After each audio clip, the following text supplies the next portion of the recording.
ને આ આખા ભારત વર્ષમાં વન વિચરણ કર્યું, લીલાઓ કરી. ગુજરાત પ્રાંતમાં તો મહારાજે એકય કામ બાકી નથી રાખ્યું. આ ધાંગધ્રાની ભૂમિમાં સ્વામીએ કીધું એમ મહારાજે કેવા રાજી થાય. પણ શ્રીજી મહારાજે બ્રહ્માંડ સ્વામીને કીધું કે સ્વામી તમારે આ ધાંગધ્રાની ભૂમિ કઠોર છે પણ તમારે કોમળ બનાવવાની છે, 3 રાત્રિ રહેવાનું છે. અને એ બ્રહ્માંડ સ્વામી શ્રીજી મહારાજની એક એક આજ્ઞાનું અનુસંધાન રાખનારા એ એક પણ મહારાજ કે બ્રહ્માંડ સ્વામીને સત્સંગની મર્યાદાનું અંગ છે.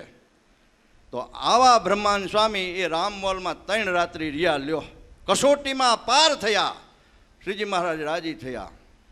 એથી પણ આગળ એક પશુ ઉપર આમ હાથ મૂકે ને જ્યારે એના બધી વાસનાઓ નિર્મૂળ કરી નાખતા હોય, એની અંદર પાવર કેટલો, એ પાવર આ મૂર્તિનો છે ને, સહેજાન સ્વામીનો.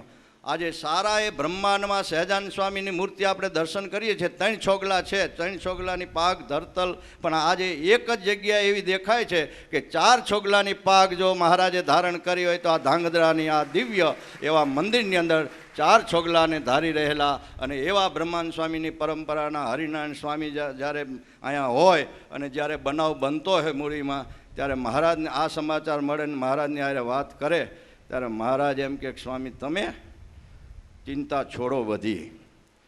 ત્યારે મૂર્તિની અંદર આ સુખ છે. એટલે આપણે કોઈ સંત રાજી થાય ને માગવાનું કહે ને તો આ લોકના ન માગતા કોથરા ભરાય છે પણ એમાં કાંઈ વર્ષે રાજી થાય તો મૂર્તિ માગવી. આવા સંત મળ્યા છે, આવો યોગ મળ્યો છે, આવો અવસર આવ્યો છે, ફરીને આવશે કેમ એ કાંઈ કહી શકાય નહીં. અત્યારે આવ્યો છે જાગી જાઓ ને ભાઈ, ફરીને આવે કે ન આવે. એટલે જ સંતો વારે વારે કહે છે કે આવો અવસર ફરીને નહીં આવે, તાળી દઈને પ્રેમાનંદ ગાવે. એ વખતે એમને ગાયું, અત્યારે આ સંતો ગાય છે કે આવો અવસર આપણને જે મળ્યો છે. આપણને તો સંતોએ એમ કહે છે કે અત્યારે જે સમય છે ને